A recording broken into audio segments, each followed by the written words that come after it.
Welcome everyone. So in this video, I will try to walk you guys through the course requirement for GH-300 or GitHub Copilot certification. We will see as to what are the fundamental topics that you need to cover and what is the right approach to prepare for this or any other Microsoft exam in terms of Microsoft Learn. What are the different tools and capabilities present in Microsoft Learn in order for you to prepare for the exam so that you are putting the right effort and you are not wasting too much of time into going into a lot of other portals. While you can use Udemy and other learning sites, I would recommend you to first start your Microsoft Learn or Azure learning journey from Microsoft Learn and then go to other places. It will help you build a solid base and then go beyond into some hands-on and other courses which are there in other portals. All right, thanks, and let's dive in. So now this link you can use to understand there is an intermediate level certification product from GitHub. The role that are required to take this are app makers, developers, DevOps engineers, technology managers, and subject is artificial intelligence, automation, and machine learning. So it has three sections: prepare for the exam, practice for the exam, and take exam. So while you're preparing for the exam, you can go to this course and open this in the new tab. And here it will give you a lot of idea in terms of what are covered. So it has two parts: GitHub Copilot Fundamentals Part 1 and Fundamentals Part 2. In the Fundamentals Part 1, you have Responsible AI with GitHub Copilot as the first topic, which covers introduction, mitigation of AI risk, Microsoft and GitHub's 6 principles of responsible AI, which is quite important for you to understand, model assessment and summary. Then there is introduction to GitHub Copilot, which covers introduction, GitHub Copilot, your AI programmer, interactive, and these other topics. How do you can set up, configure, and troubleshoot GitHub Copilot. Then it has course on introduction to prompt engineering with GitHub Copilot, which includes introduction, prompt engineering foundations, GitHub Copilot user prompt process flow, GitHub Copilot data, GitHub Copilot large language model. So GitHub Copilot, along with your OpenAI, and OpenAI, it supports a lot of others, Mistral and others. Introduction to Copilot spaces. So it tells you what are Copilot spaces, guiding developers and PMs to create, configure, and use spaces effectively for high quality grounded responses. Advanced GitHub Copilot features including advanced topics, and that is MCPs and others. And then GitHub Copilot across environment, IDE. So how you can get it in the IDE like VS Code and others, chat, github.com, and command line techniques. So these are the various ways in which you can access GitHub Copilot. Then there is a management and customization considerations. So like whether you are a admin or you are a developer, what kind of roles you will have, how you can manage licenses, extensions, and all that. Then developer use cases, how boost developer productivity with AI, like developer preferences, AI and software development, SDLC, it has a very good role there, understanding limitations. And then unit test using good. This is also a very good topic in terms of how you can build unit test in your code using GitHub Copilot. So this is what is covered in the part 1. Now let's look into the part 2 of it. In the part 2, we have building applications with GitHub Copilot agent. So it tells you introduction, GitHub Copilot agent mode, how it works, exploring the power of autonomous development assistance, and skills exercise, accelerate development with GitHub Copilot agent, understanding the enabling. So there are a lot of agents which you can invoke using at the rate.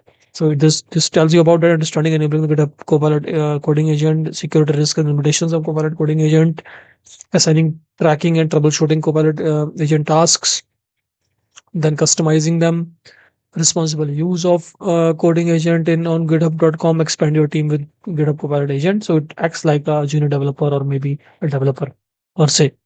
Then it's about introduction to MCP server. This module introduces GitHub MCP server, a secure, scalable way to integrate GitHub features into your AI tool. You will learn what MCP is, how to configure GitHub MCP server in VS Code, use it with Copilot chat, and troubleshoot common issues. Then leveling up code reviews. So one very important task of building AI or any normal code in your repos is code review. This will see how code reviews can be done with GitHub Copilot, how the pull requests can be managed. So then we have dedicated modules on using GitHub Copilot for JavaScripts and using GitHub Copilot for Python. So that's it on these two courses. Then what you can do is this is mostly on the learning part. So this should be your first learning plan. You should go here first, learn these topics, and then if you want to practice the exam, this is how you can do it. So it's a simple. You can create account and then you can go into the practice mode. You should rehearse it at least for 3 to 4 times before you get into the specifics of it, right? And that's very important. And then once you have done, then you have a demo environment to see, okay, how will the look and feel of the exam will be. So this exam will be of 100 minutes to complete, and it's not easy exam. It's intermediate. It's not so difficult, but you should be aware of a lot of technicalities before you get into this. It's $999, and then the domain, as I mentioned earlier, it covers responsible AI 7%, GitHub Copilot plans and features, how GitHub Copilot works and handles data, prompt crafting and prompt engineering, developer use cases, testing with GitHub Copilot, 9%, and privacy and fundamentals. So if we look into this GitHub Copilot plans, there are individual plans, there are business plans, and then there are pro plans. Should know the basic aspects of that. Then how GitHub Copilot works in terms of inline chat and the chat functionality. You should know that. Prompt crafting and engineering, it's a common topic, but you should know how the prompt are to be crafted. Then developer use cases, it will tell you about what kind of developer use cases are there, like how it can be used in SDLCs and others. Testing is a very dedicated topic in terms of agent and all. You can put at the rate testing or so those taglines to explicitly invoke those kind of flows. Privacy fundamentals and context exclusions is also very important. So let's say you want to exclude certain code repo parts from it, so that ignore and other functionalities, how they have to be used to exclude certain files. And then as I've mentioned, testing, and then this developer use cases covers all of that, MCP servers, using agents and all that, right? So yeah, and then if you wanna check other stuff, you can check this one, study guide, right? So it has more details in terms of what topics are covered. For example, in AI, describe the risks associated with the AI. So if I ask you what are the risks, it's a simple, like a lot of risks are there in terms of reliability, in terms of how the prompt injection and a lot of other things can be done, access control.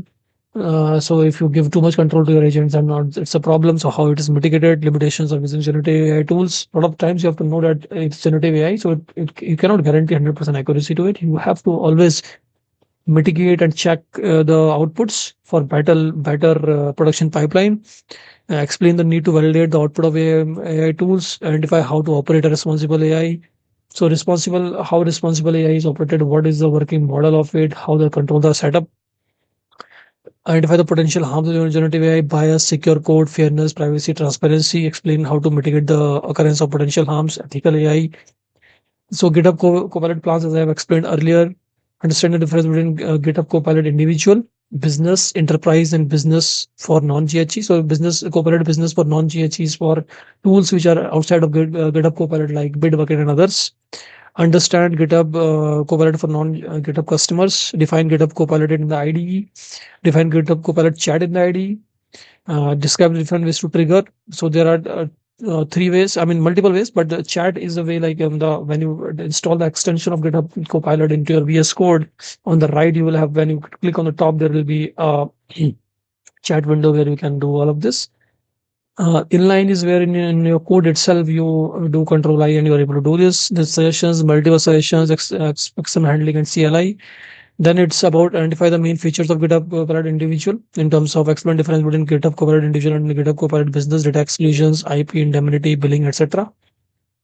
Understand the available features in GitHub Copilot individual. So then going into GitHub Copilot business in terms of demonstrate how to exclude specific files using gitignore, demonstrate how to establish organization-wide policy management, describe the purpose of organization audit logs for GitHub Copilot Business, explain how search audit events for Copilot Business. It comes with a lot of those uh, analytics features where admins can know, okay, what was the adoption, and those high level as matrices to drive efficiency, and have matrices to know, okay, how much improvement the overall level GitHub Copilot has done for the organization. Identify the main features of GitHub Copilot Chat. Identify use cases where GitHub Copilot Chat is most effective. Explain how to improve performance of GitHub Copilot Chat. Identify the limitations of using GitHub Copilot Chat. Identify the available options for using code suggestions from GitHub Copilot Chat. Share feedback, common practices available / command when using GitHub Copilot Chat. Identify the main feature of enterprise. So enterprise, explain the benefits.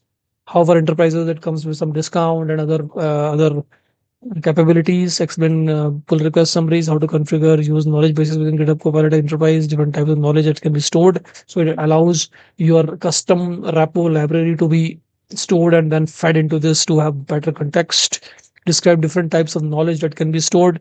Benefits of using knowledge bases for code completion reviews. So it aligns your uh, code structure and practices and frameworks used to GitHub Copilot to drive further customization.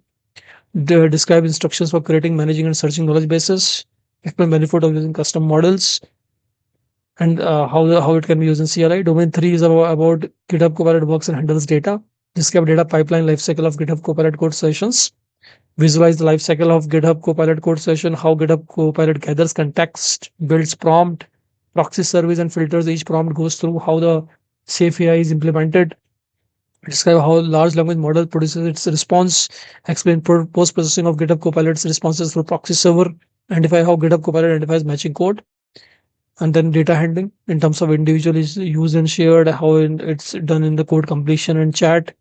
We describe the limitations of GitHub Copilot in terms of effect of most seen examples, age of code suggestions, nature of GitHub Copilot providing reason, context from the prompt risk calculations, describe limit, prompt crafting, describe fundamentals of prompt crafting, describe how the context for the prompt is determined, language options, different parts of prompt, role of prompting, difference between zero shot and few shot, chat history, how it's saved, identify prompt crafting best practices, describe the fundamentals of prompt engineering, explain prompt engineering principles, training methods, best practices, describe the prompt process flow, AI use cases, as the name suggests, how AI can improve common use cases, learning new programming languages, how inter-programming language conversion it can do, language translation, context switching, writing documentation, personalized context-aware responses, generating sample data, modernizing legacy applications, debugging code, data science, code refactoring, discuss how GitHub Copilot can help with SDLC, describe limitations of using GitHub Copilot, and then how to use this for the productivity API to see how GitHub Copilot impacts coding. Testing, describe how GitHub Copilot can be used to add unit tests, integration tests, and other types of tests to your code. Explain how GitHub Copilot can assist identify edge cases, which is quite important. It can look into your code and it can build edge cases for you, which is quite the savior of saving of time, effort, as well as insights. Describe the SKUs, describe different SKU and privacy considerations for GitHub Copilot, different code suggestion and configuration options. GitHub Copilot editor config file, privacy fundamentals, then safeguards, troubleshooting. So yeah, this link is quite good. Exam replace, support for credential, certification poster. Check out overview, fundamentals, rule basis of specify certification. Choose your Microsoft credential. Microsoft applied AI skills or certification. So even applied AI skills is also a new way in which you can do it without explicitly sitting for the certification, because the proctored certification you have to do it with Pearson or another vendor, and you have to sit, you have to clean your room and all that. So validates one specific skill, project based, it's a role based, then scope, scenario specific skills, format, assessment via interactive lab experience on demand, right? So this is also a very good way. Applied skills you can also have a look into. So when you're learning a course in the Microsoft Learn, there will be options for you to go for applied skills, which is quite good, right? Let's see what else. Then let's see this certification poster. So if you look at these certifications now, AAP series has also come in, which I'll be creating a separate video on. But when you look at the GH part, see, it is here, right? GitHub Copilot. So these are the various certifications which are there for the Azure. So yeah, and that's it about this video. This video, I hope, has helped you in understanding the overview of GitHub Copilot certification. What are different topics? There is a separate video on the hands-on in terms of how the inline chat and how the extension is installed. The link will be at the last of this video. You can use that to complete your training for this. I hope and I wish you best of luck for your future certification exam. If you like the content, if you like the information which was demonstrated in this, please like, subscribe, and share. Thank you.